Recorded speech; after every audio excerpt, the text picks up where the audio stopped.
Alright, so today we're about to be reacting to your favorite YouTubers. Today we're going to judge everything off the entertainment scale.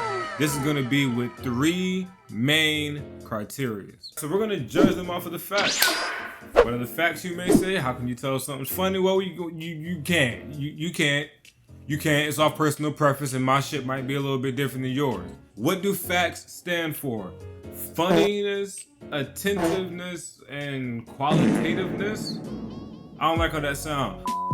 We got funny, attention, quality, right? The facts being anything rated between a scale of 3 to a 15 of an overall score. The entertainment scale, 5 points per criteria for the facts, for the FAQs. All right, let's get back to the video.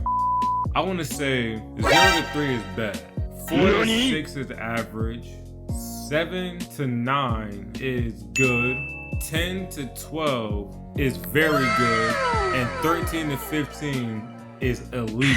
That's perfect. Okay, you know what? That is fire. Oh my God. I came up with this off the rip, like straight off the top. That's basically how we're gonna gauge them. Okay, so that's pretty much how we're going to rank these YouTubers from now on when you come to my channel. So without further ado, we're gonna be reacting to your boy, Highboi. So let's go ahead and get into it. Welcome to the A-Team, location Mexico, in the city of somewhere. Some corrupt cops are beating the crap out of a dude and trying to shoot him with his own gun that he removed the firing pin from. So they just leave with his money and let their dogs rip him to pieces. But he uncuffs himself using the firing pin, and his dog whisperer ass is able to stop the dogs from attacking him, cuffs them together, lights up a cigar, and we meet Liam Neeson, who plays Colonel Hannibal Lecter, and he's going to save his buddy who's about to be burned and hung by the same corrupt cop, Lieutenant Fuckface, aka Pretty Boy, aka Welcome to the A-Team, location Mexico, in the city of somewhere. Some corrupt cops are beating the crap out of a dude and trying to shoot him with his own gun that he removed the firing pin from. So they just leave with his money and let their dogs rip him to pieces. But he uncuffs himself using the firing pin, and his dog whisperer ass is able to stop the dogs from attacking him, cuffs them together, lights up a cigar, and we meet Liam Neeson, who plays Colonel Hannibal Lecter, and he's going to save his buddy who's about to be burned and hung by the same corrupt cop, Lieutenant Fuckface, aka Pretty Boy, aka Faceman, aka Peck, aka the guy from Hangover. So Hannibal's running across the desert, then sees a van speeding across it. He stands in his way to stop it, and the guy inside barely saw him and was able to stop in time. I don't know how the fuck it was that close. There's literally nothing else except for that guy in the desert, but whatever. Honeyball stops this badass motherfucking black dude. Hannibal holds a gun up to his head, and black guy's like, "You ain't gonna shoot me, grandpa." So he does shoot him in the shoulder and gets in the van to commandeer it. But he sees his ranger tattoo and figures out it's also an army ranger dude called Bosco, who just moments ago somehow evaded the cops in a Lambo and fought a bunch of bitches to take back his beloved shaggin' wagon that they are in right now. They bond over a cute little army ranger nursery rhyme, introduce themselves to each other, and Smith's like, "I don't believe in coincidences, you're a ranger too, come help me save my other ranger friend, blah blah blah." Bosco agrees. They locate his friend using the money the corrupt cop stole from him that Hannibal had a tracker plan into. They make it there right as he starts getting roasted, free him, roll him down a hill, and shoot all the bad guys with stormtrooper aim, then run off and get the fucking Peck guy in the car. Hannibal gets really mad at him for trying to go after this corrupt Tuco cop on his own, and now Hannibal has to come and save his ass and improvise a plan on the spot. So Tuco gets into his chopper and goes after them while they go over to a hospital to find a mentally deranged pilot ranger there who hopefully can fly them out to safety. And while they're there, they're gonna patch up the flesh wound Hannibal gave to Bosco. And who does that but Captain Murdoch, the hyper-retarded pilot Hannibal's looking for. He stitches a lightning bolt into Bosco's arm, a nurse comes to get him, then he lights Pretty Boy's arm on fire. Smith comes to break up a fight between them, and for some reason the nurse left and didn't bring over any security or big buff dudes in white to take him back to his ward. Maybe they're on their way though. Anyway, Hannibal says some army stuff to Murdoch asking for his help, and like a sleeper agent with a few screws loose, he goes, "Sir, yes sir." Tuco and his Mendeos arrive at the hospital, so they go up to the medical chopper to use it to escape. After Murdoch does some excellent and thorough pre-flight checks, they get on it and take off. Murdoch knocks a fucking AC unit or some shit on Bosco's van, which I feel like shouldn't be possible. But I don't know, maybe they don't even bolt it down. Maybe it's bolted down with 2 screws and some gum. Anyway, they take off, evade some bad guys. Tuco launches missiles at them that Murdoch evades by doing sick maneuvers like this barrel roll, then pulls straight up and turns off the helicopter to avoid a couple of heat-seeking missiles that hit each other in front of him. Murdoch saying this: "That's how we deal with heat seekers, chaps. We go."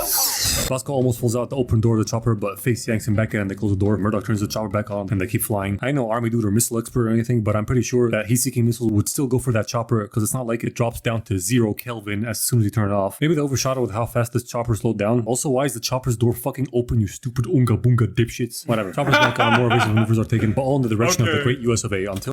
If we got 3 minutes into the video and I didn't laugh, I was gonna stop this shit. Till they are in US airspace, so Hannibal contacts a nearby jet doing stuff, telling it that they are friendlies and to come over and help them because they are being attacked by some other guy. And he contacts Tuco telling him that he's engaged in unauthorized warfare over US airspace, at which point the jet comes over and blows Tuco up. Then we cut to 8 years later where they became a team, in fact one of the best A teams out there, and they completed 80 successful missions together. They're in some base in Iraq in the final stages of America pulling out of it after they fucked it up. Murdoch's cooking with gunpowder and antifreeze, Faces sunbathing, and Bosco's crunching on his bike. Hannibal's doing some fucking shit, I don't know, he's saying goodbye to some Iraqis when he's approached by a CIA dude called Lynch, while Pretty Boy's ex-girlfriend, who happens to be DOD, which stands for Dominatrix of Dick, dancing on duty. Dying of dicklessness? Or is it Department of Defense?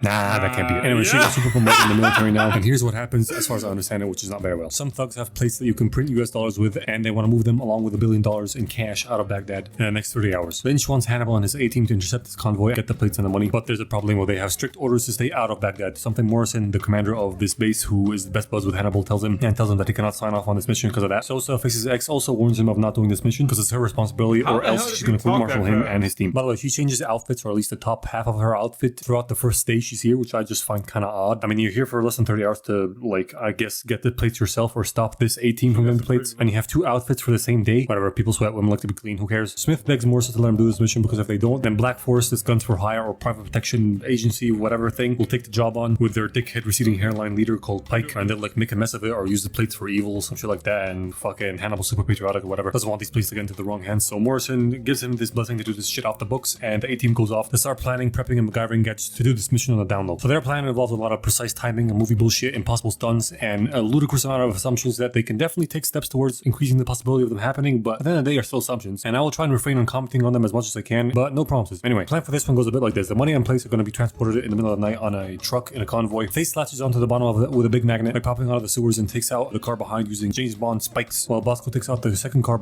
We're gonna check out another one. Welcome to Wallace and Gromit in the Curse of the Were-Rabbit, where Wallace is a genius inventor who loves cheese and runs a pest control company that specializes in getting rid of rabbits called Anti-Pesto. He runs that with his dog that for some reason has no mouth but can do lots of human things. Then one night when their whole town is asleep, a rabbit breaks into one of the gardens that's under the protection of Anti-Pesto, triggers one of their security garden gnomes, which as far as I can tell does not have a camera to detect this rabbit, so it probably has motion sensors. Their creepy wall of customers alerts them to which customer it is, and one of Wallace's funky inventions and systems starts waking them up, and there's no way that this kettle boiled water that fast, but whatever. The system wakes them up in their own individual ways and takes them down to the garage, dresses them. It could if it was already like warm and he had just went to sleep recently, but I highly doubt that happened. Let's continue. Up and gives them coffee that they somehow do not spill when they do a backflip and get put into their truck, and off they go hunting rabbits. They slide into Mrs. Mulch's DMs, get into her garden and catch the rabbit before it goes off with her absolute unit of a pumpkin that she's wearing for a upcoming massive vegetable competition that the town has every year that is 4 days away. They go back home with all the townspeople cheering them on, applauding them for doing such a stellar job in protecting their precious vegetables. Next morning, Gromit feeds all the rabbits they have caught because they treat them in a very humane way. And what a waste of clean plates, honestly. You can just cut all the carrots and dump them into a bucket, then use one plate to portion them out properly. Fucking dumb dog. Anyway, Wallace gets out of bed and slides into the dining room through a hole in the floor that he cannot fit through, so a assistant's hammer slams him through it. Some more of his inventions start dressing him up at the table, and I know this is a claymation kids movie, but I still have many things to say about this, and I will say them, and you cannot stop me. First, how the f*** does Blood not have a concussion from this hammer hit? Second, how the fuck, once again, is his neck not broken in this clip? Third, you can't put your shoes on like this without pointing your toes. And the people who made this know this because when they dressed him earlier when he was going to catch that rabbit in the beginning of the movie, he pointed his feet. All this, however, can be excused because they're funky, floppy claymation characters in the kids movie. But what I cannot excuse is the most egregious offense of them all. My fourth point, the order of dressing. That goes shoes / house loafers, slippers, or whatever first, then pants. Who the fuck does that? This is sacrilege. Because what lunatic puts on shoes first, then pants? It's always pants and shoes. What's next? Milk first, then cereal, then bowl? You fucking backwards retard. Anyway, Gromit tries to feed him veggies because Wallace is becoming a fat kid, but he really does not like vegetables and wants to eat cheese. So instead of using willpower, he wants to try and alter his brain to not like cheese or like have more of an appetite for vegetables by using his newest invention, the Mindfuck-O-Matic. Something Gromit is really apprehensive about, and thankfully before he's able to use it, he gets a call from Lady Tottington from Tottington Hall, telling him she's got a really big rabbit problem. Then she immediately gets a knock on the door from Victor, the toupee-wearing retard who wants to marry her for her money, and is here to take care of her bunny problem by eliminating them with force. Hold on, how come his dog has a mouth but Gromit does not? Is he mute or something? Doesn't matter. Shortly after Wallace and Gromit arrive and find out that her rabbit problem is indeed massive because she has a whole ass colony on her hands, so they break out the big guns, figuratively speaking, unlike Victor, and put the Bunny Vac 6000 to work, plug it into one of their holes, and start sucking away, saving one of these bunnies from a mouthful of lead and sucking all of them up into it, including Victor's fake ass hair that he goes looking for and gets sucked in himself. How come Victor's dog didn't get sucked up as well? Although he wasn't on screen, I'm pretty sure he was nearby because he rarely ever leaves Victor's side, but whatever. All the bunnies get sucked up into the BV 6000 and Victor gets stuck in the nozzle. Tote is very impressed with it and very happy with the fact that Wallace deals with the bunnies in a humane way. Victor, however, is not and gets really pissed at him and mistakes a rabbit with the N-word pass as his hair and walks away. Then while Wallace and Gromit leave, Wallace gets an idea on how to solve this problem that is him running out of space in his basement to store the bunnies. His idea is to connect the bun vac to the mind manipulation O-Matic, use moon power from lunar solar panels, and I could be wrong, but I'm pretty sure that's not a thing because the light reflected off the moon from the sun is not strong enough to do. You know what? Whatever. He's gonna connect these two things together and use his hatred for veggies and his brain power to transfer some of that hatred into the rabbits so they stop going for vegetables and he can release them back into the open without them disturbing the townspeople, which probably will lead to unknown and catastrophic effects on the ecosystem because because humans meddling with nature rarely ever leads to good outcomes, but also the suck and blow switch for the Bunvac 6000 keeps switching sides from wide shot to close shot from top to bottom, which is a very big mistake because the whole plot of this movie hinges on the fact that once they turn it on, he accidentally switches the switch from suck to blow with his foot, leading to one of the bunnies being blown through the tube into the mindfuck-o-matic and sticking to his head. He starts going crazy and hopping around, so Gromit turns off the machine and smashes the thing on the dumbass's head off, hands Wallace a carrot to test out on the rabbit and finds out that it worked. The thing hates it. So they call the bunny Hutch, put it in a cage, leaving it to have Vietnam flashbacks while they go off to bed. Wallace is feeling pretty proud of himself. Gromit tucks in his massive cucumber or marrow. He's going for the competition. The whole town is doing the same with their prized vegetables, turning on all their custom anti-pesto traps. Priest dude is watering his plants with holy water to give him 10 plus extra holy damage. Locks him up, then goes into the church to do some other shit. Hears some noises and notices that he's not alone. Then a big thing comes at him. He shits his pants and passes out while it eats all the vegetables behind him and jumps out the window to terrorize the rest of the town folk and go on a vegetable annihilation spree. In the morning, Gromit wakes up to all their alarms sounding, but none of them woke them up because the kettle got knocked over somehow. What a shitty, horrible, stupid, retarded design to have a kettle as a point of failure in a supercritical alarm system when all your other traps and gnome detection systems in people's gardens are what seems to be somewhat sophisticated and normal. Whatever happened to wiring shit up normally? Anyway, lots of cheese from the fridge has also been ravaged. Wallace wakes up all cheery, but then Alright, it's been too long. I haven't laughed yet. Let's give it one more try. By the way, this isn't me saying that Highboi is like a bad, video creator or whatever. Hell no. Dude's talented. He's funny. He's obviously a good content creator. By the way, YouTube has this red thing over all of these videos, so don't get it twisted. I have not watched these. Dang, that looks funny.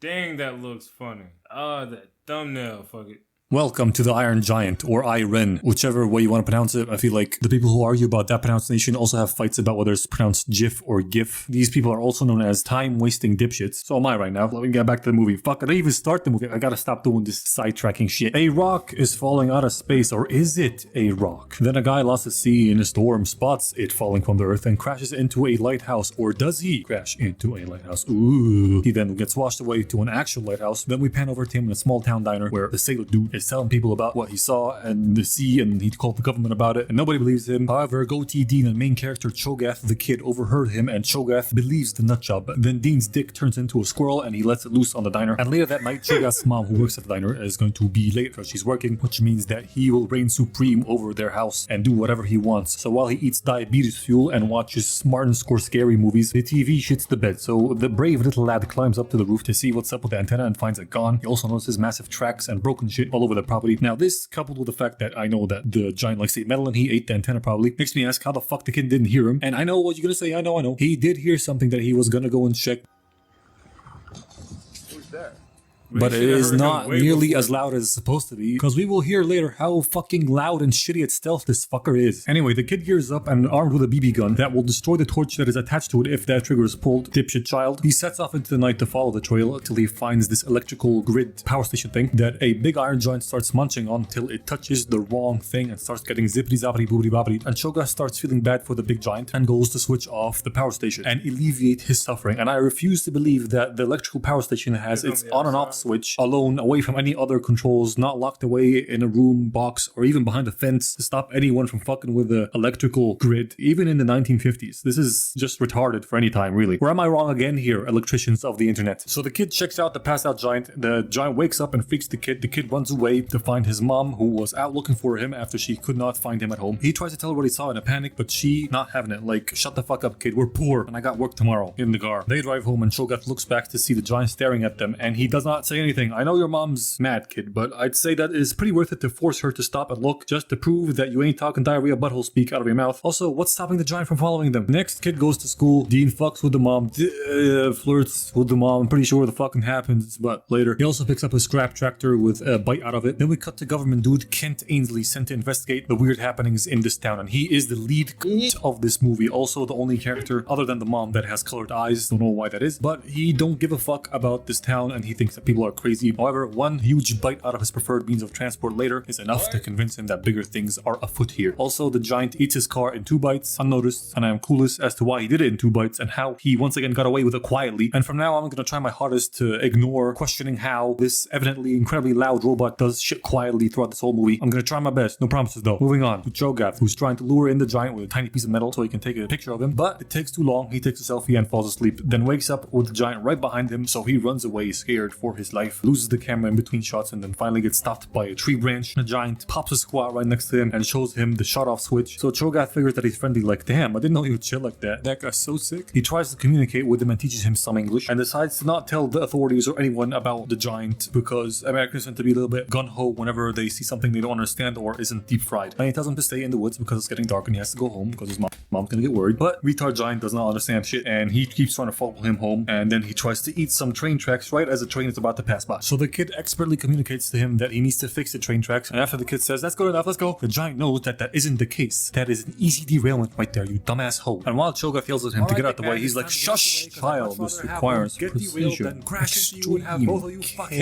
Ooh, shiny. Poof, huge collision. The giant comes apart, but that's okay because he can fix himself. So Cho'Gath goes to hide him in his barn while the giant reassembles himself and goes to eat food with his mom, only to find that one of the giant's dislocated hands is fucking around in his house, which I don't think should happen because robots just don't miss a hand that they're reassembling. He has a bump in his head, so maybe he's glitched out. A computer's glitched out sometimes, so whatever. He notices the hand, excuses himself to go deal with it, only to have Captain Jackass knock on the door asking to use their phone because he went to investigate the train shit, and the survivors told him, yes, there are survivors. People that survived are the train conductors. How is that possible? They were at the helm of the train. They should be fucking dead, but whatever. They told him about this big metal giant and he wants to go use a phone, call the army dudes to give him backup because he thinks it's the Russians or a Sputnik or something. I don't know. But the dude on the phone's like, bitch, please at least give me some evidence first and ask for troops, motherfucker. Then Ainsley notices that the BB gun he found at the power station belongs to the kid, and he hears his mom tell him about how the kid is talking about big robots and shit. So now he has a lead on where to get evidence for his troops. And after Cho'Gath evacuates the hand from the bathroom and then pretends to evacuate his bowels, he goes to read the giant some bedtime stories and tells him about Superman, how he's just like him and should only use his powers for good and not for bad, just like Superman. Then the giant gets hungry. I don't understand how he digests metal. It's obviously fuel for him. Does he evacuate his bowels? Does he shit? Does he release gases? Whatever. I'm just gonna chalk it up to space movie science. So they go look for food and find this abandoned car, but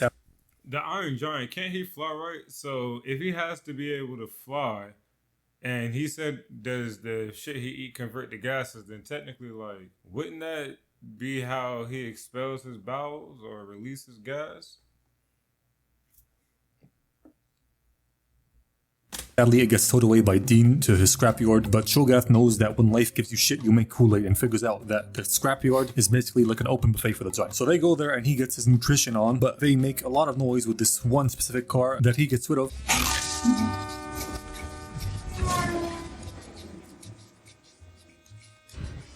That probably killed someone. Or no, actually, maybe it landed in the woods. It is a small town and America is pretty big. You know, you can fit all the humans on Earth in one glob of humans that won't even fill up 1% of the Grand Canyon. That's true facts, by the way. Trust me, I am YouTuber. I give you best price. Only for you, my friend. I give you best price. Only for you. The noise he makes alerts Dean, so Cho'Gath goes to deal with that. Then Dean invites him in, imparts some wisdom on him. Then more noise happens, and this time it is unmistakably the giant. And after he convinces the giant not to kill Dean, he convinces Dean to let the giant stay in his junkyard and eat his business, basically. But Dean says he can only stay for tonight. And with the sun rising, the kid gets home just in time to find out that Ainsley has rented a room in their house, and he gets a call from Dean saying, They could stay the night, kid.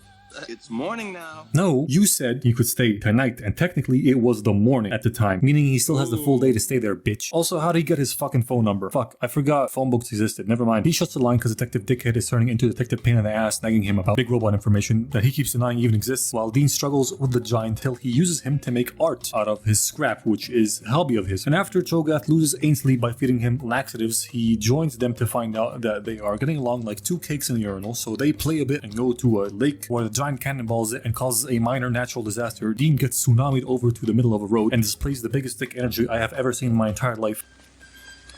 Hey, Yeah? you're right in the middle of the road. Yeah? All right.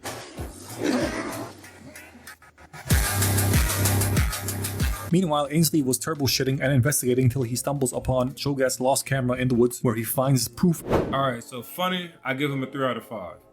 Attention wise, I give him a 4 out of 5. Let's be fair about it. And then quality, I give him, I say that he gets a 5 out of 5. So out of a total score of like 15, he gets about 12. I give Highboi a 12 out of 15. He's a really good YouTuber, but he's not exactly elite. You let me know what your facts are down below. You know, post your FAQs and your entertainment scale. Let me know why you agree or disagree. And without further ado, man, we out this bitch. Peace. even tipsy. You know what I'm saying? I would definitely watch this. But anyways, yeah, man. Good video nonetheless, though.